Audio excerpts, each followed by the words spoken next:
primeiro lugar, muito obrigado pelo convite que a Ana nos endereçou e muitos parabéns aos organizadores deste evento, que é uma grande oportunidade, na perspectiva portuguesa, quanto a mim, de reatar uma tradição de estudos toponímicos que em Portugal parece algo moribunda.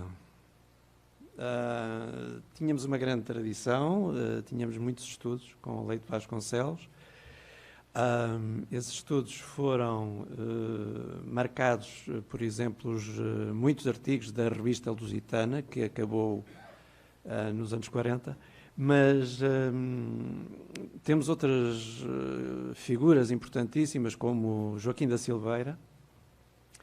Mas o que é certo é que, com o andar dos anos, talvez a partir dos anos 60, 70, essa linha de investigação esmoreceu, ou seja, foi sendo relegada no universo académico para um segundo plano. De qualquer maneira, aceitámos este desafio, não é? Estamos a aceitar este desafio da Universidade de Santiago, porque realmente ainda há muito campo por explorar em Portugal. Muitas vezes falam de Portugal como uma... Eu espero que o meu lisboeta não vos impeça de compreender o que eu vou dizendo, não é? Mas eu espero que também, como tenho uma costela, enfim, a norte do Mondego, talvez, enfim, a pronúncia esteja favoravelmente contaminada pelo português setentrional. Bem, queria eu dizer que, pois, é realmente um repto, um desafio, a recuperar e aprofundar a herança que, de facto, existe em Portugal no campo da toponomástica. Ora bem, o que tem naquele diapositivo é, de facto, o mapa que aparece no programa. Nós acrescentámos ali, atrevemos-nos a acrescentar o caminho português do interior para Santiago de Compostela. Há ali um caminho que, a meio, portanto, digamos, a sul da Galiza, já em território português, há ali uma linha vermelha que foi por nós acrescentada para assinalar, claro está, o caminho de que vamos falar.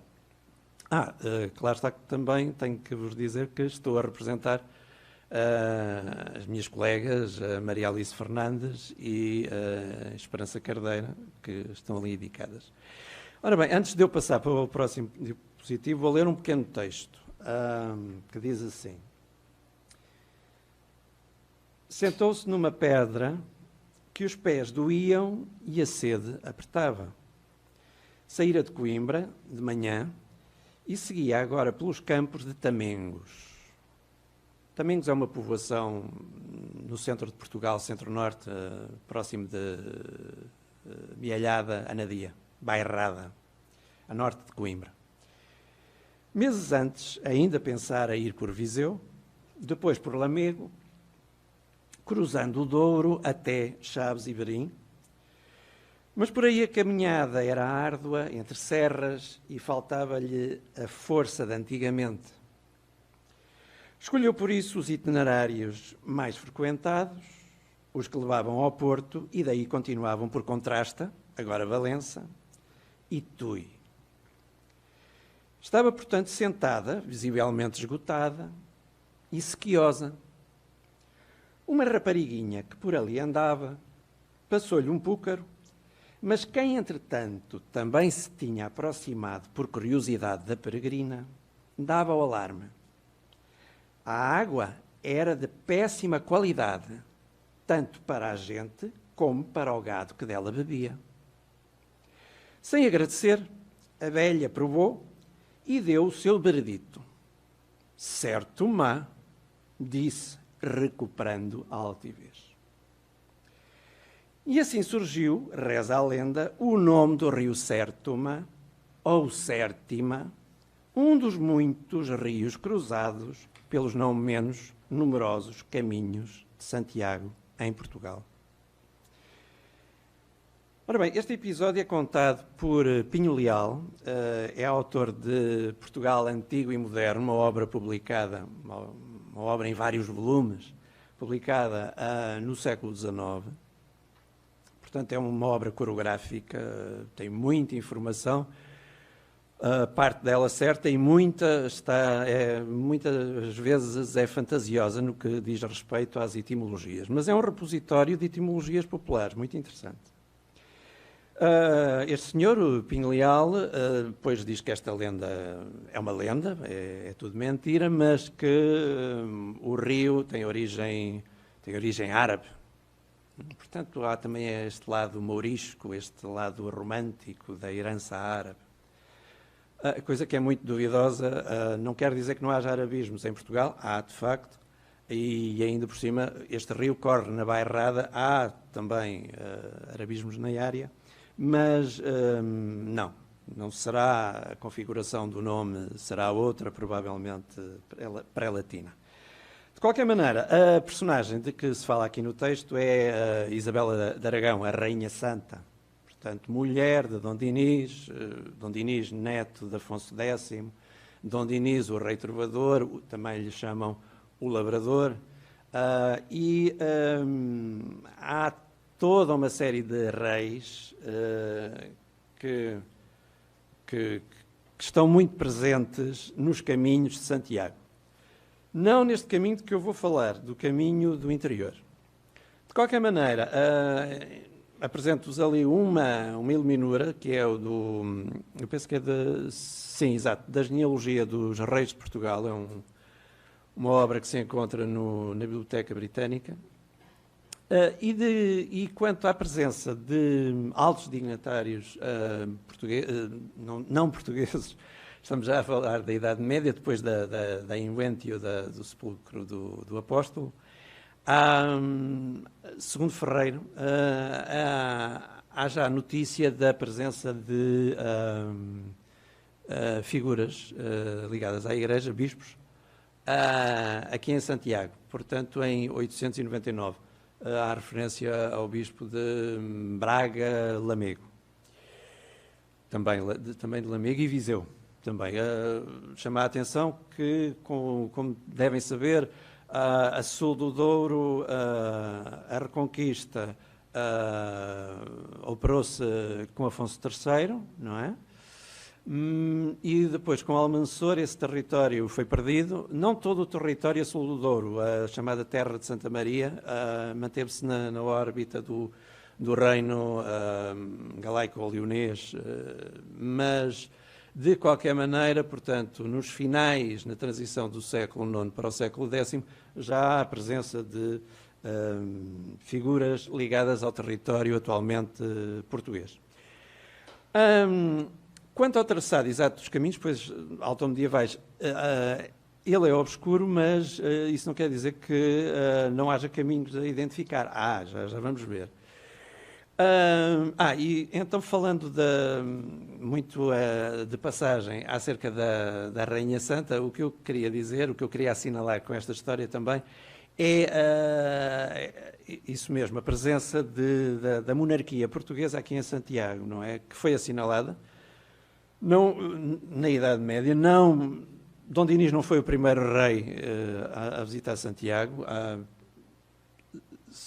Sim, de Afonso III também aqui esteve, creio que era Afonso III, mas de qualquer maneira, como figuras marcantes da consolidação do reino de Portugal, não é? Com Dom Dinis já o reino de Portugal adquire praticamente a sua forma definitiva. Temos, portanto, Dom Dinis, como eu estava a dizer, a Rainha Santa, de grande devoção em Portugal, sobretudo na região de Coimbra. E temos Dom Manuel. Dom Manuel também aqui se deslocou, enfim, de uma forma sumptuosa, faustosa. Estamos no princípio da grande era da expansão portuguesa, dos chamados descobrimentos, um nome que hoje em dia está um tanto posto em causa, mas Dom Manuel era famoso pelas suas embaixadas, entre elas a que enviou a Roma. Ora bem, nos últimos 25 anos o caminho tem os caminhos portugueses têm se tornado muito populares, tem havido várias publicações, eu agora não vou falar disso, vou saltar. Porquê o caminho português do interior? Bem, é um caminho que recentemente se oficializou. Mas é um caminho entre vários. Este é um famoso mapa da autoria do professor Baquer Moreno, professor na Universidade do Porto. E ele procurou reconstituir os caminhos, mas claro que aqui nós teremos uma simplificação. Teremos uma simplificação porque se lermos os textos de Ribeiro da Cunha, deste investigador português que tem muito trabalho produzido sobre os caminhos de Santiago, acontece que há vários caminhos, não é? Em Portugal o que se passava seria, alguém sairia de casa, vamos imaginar a Rainha Santa, ou como nós dizemos em Portugal, talvez mais no Brasil, qualquer pessoa insignificante, todas as pessoas têm significado, claro está, mas como se costuma dizer, qualquer pé rapado é um termo depreciativo e peço desculpa utilizá-lo, mas vamos imaginar desde a monarquia até enfim, ao hoi polloi português, saíam de casa e iam até Santiago. Agora, o que acontece em Portugal e talvez também noutras regiões da Península Ibérica é que havia muita gente que se perdia pelo caminho. Havia também lugares de peregrinação intermédios. Esses lugares de peregrinação intermédios conhecem também um grande desenvolvimento que mais tarde, a partir do século XV, mais tarde até, acaba por obliterar a fama de Santiago. Isto também é um processo algo conflitivo, que tem que ver com o processo de independência de Portugal. Portanto, como também dizemos em português, há um inocente que paga ao justo pelo pecador. E desta vez, Santiago, por muito justo que fosse, pagou, como também dizemos, as favas, ou seja, arcou com as culpas. E então há a procura de outros santos, porque Santiago acaba por identificado com a monarquia espanhola. Primeiro castelhana leonesa e depois a monarquia espanhola. Portanto, é uma história de conflito, como já vem, e temos, por exemplo, São Jorge. São Jorge, já no final da Idade Média, acaba por ser... é declarado padroeiro de Portugal. Há depois uma alteração mais tardia, no século XVII, mas tomamos São Jorge, ao que parece, emprestado dos ingleses. Talvez também haja aqui alguma relação com a Catalunha, dada a presença também de Isabel de Aragão. Mas, de qualquer maneira, não vou entrar por aí. O que eu quero dizer é que em Portugal, se todos os caminhos, em toda a parte, todos os caminhos vão dar a Roma, todos os caminhos vão dar a Santiago. É esse o moral daquele mapa. Ora, avançando. O caminho português do interior está oficializado desde o ano passado no Diário da República e os topónimos que eu vou aqui comentar muito rapidamente porque já percebi que estou em cima da hora e vão ser localidades nas quais se encontram templos, igrejas, capelas ou arruamentos, portanto já estou a falar de microtoponímia, que apresentam, que têm a invocação de Santiago ou que estão identificados pelo agiónimo de Santiago. São eles, há só aqui uma grande cidade, que é Viseu, a cidade do interior. Depois, acima já agora, queria só vos apresentar, portanto, Viseu. O caminho interior começa aqui, em Farminhão, e termina aqui em, desculpem, aqui o contorno do mapa não se observa bem, mas, portanto, teremos aqui vejo melhor, exatamente. Termina aqui em Vilarelho da Raia, são poucos quilómetros a norte de Chaves.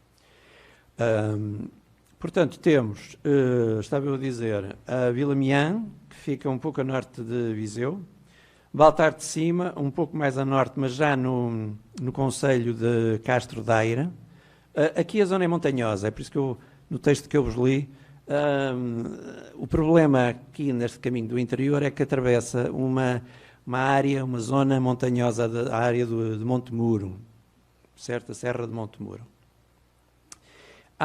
Depois temos, ainda no concelho de Castro Daire, Moura Morta, Magueja, já no concelho, já transposta à Serra de Montemuro, temos nas proximidades de Magueja.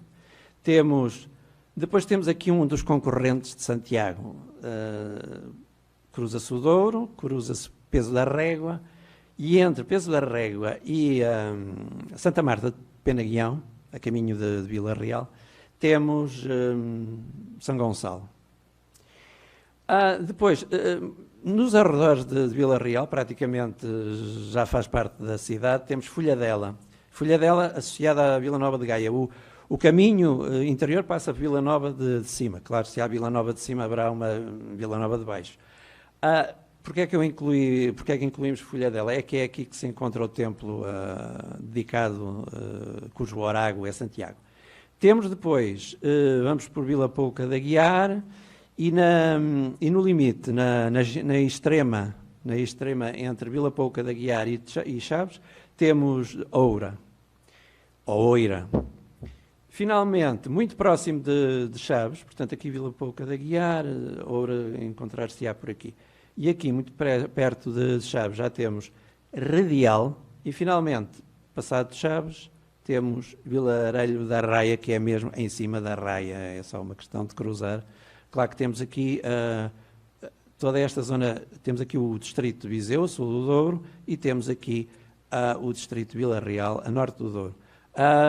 Este caminho do português do interior é ladeado por Serra do Marão, Alvão, temos aqui Falperra e Padrela.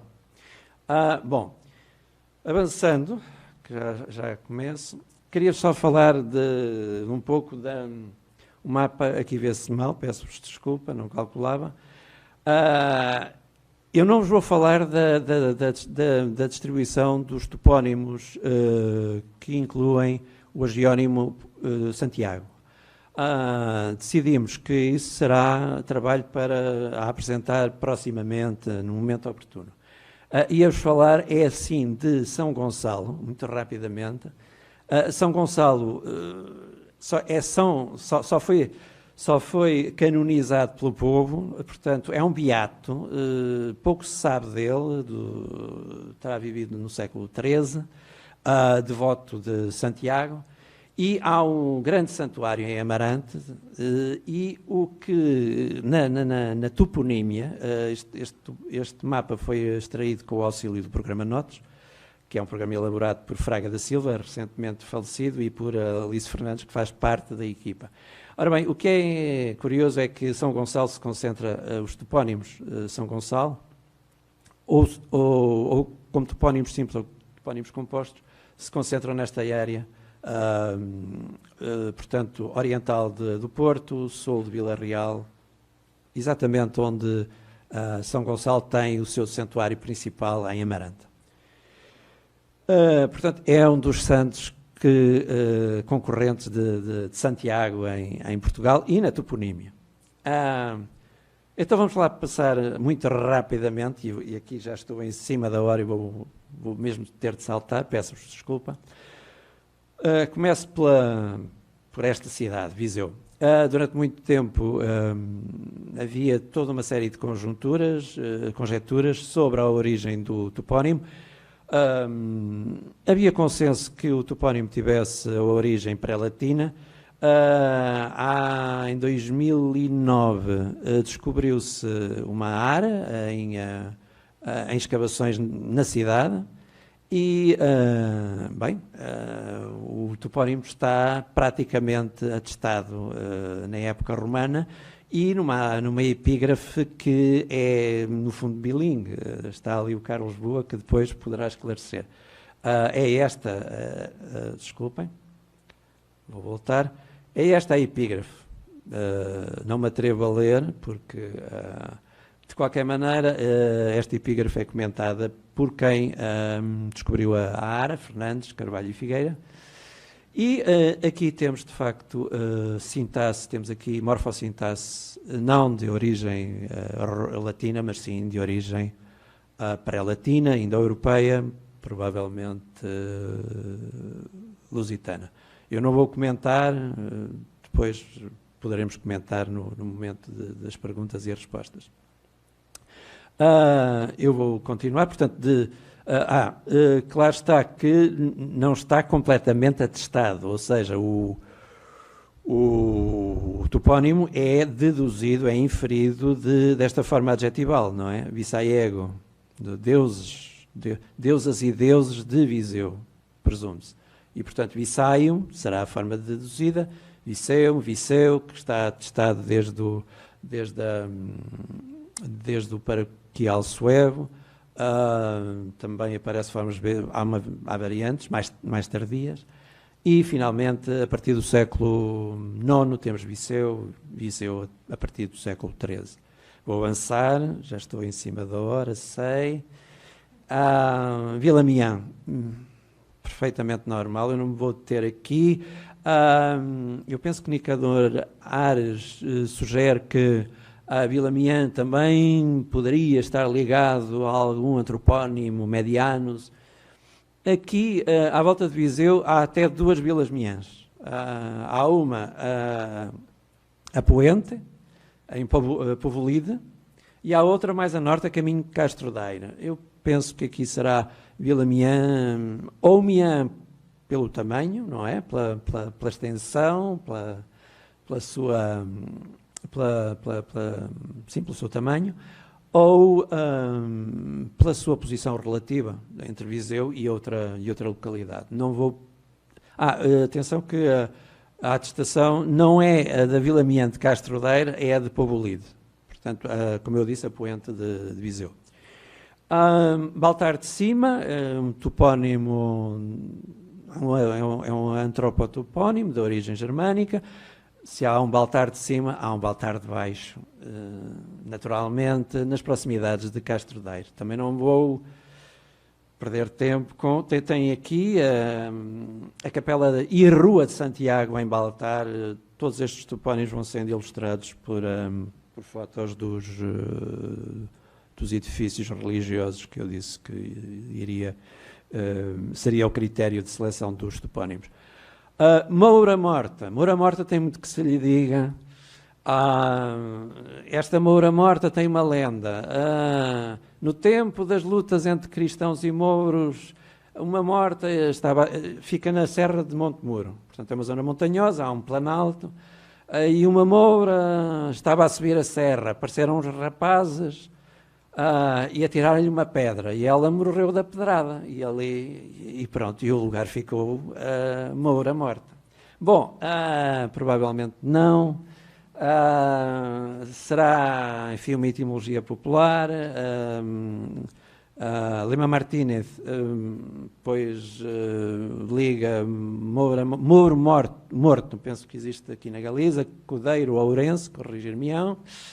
Pois esses topónimos, enfim, serão reanálises de outra coisa, serão resemantizações através também de todas estas histórias populares, e não vou perder mais tempo, provavelmente a raiz mor, montículo, monte de pedras e concordas, é compatível com a paisagem circundante. Só uma nota enfim, do humor português. Entretanto, na povoação, na localidade de Moura Morta, apareceu um bairro social, que é o bairro da Moura Viva. Pronto, uma inovação. Então, pronto. Conclusões. Temos Magueja, São Gonçalo, Vila Nova de Cima e Folhadela, tem que ver com o afolhamento, a agricultura rotativa.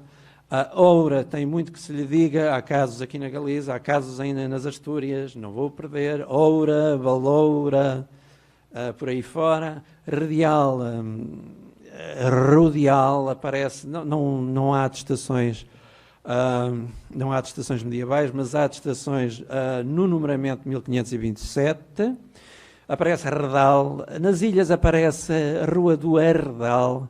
De qualquer maneira, ontem Sánchez Rey falou na Roda e, de facto, vai ao encontro de uma hipótese de Almeida Fernandes, na grande enciclopédia portuguesa e brasileira, que liga a forma rudial, portanto com O, não, é uma das variantes, a Castro.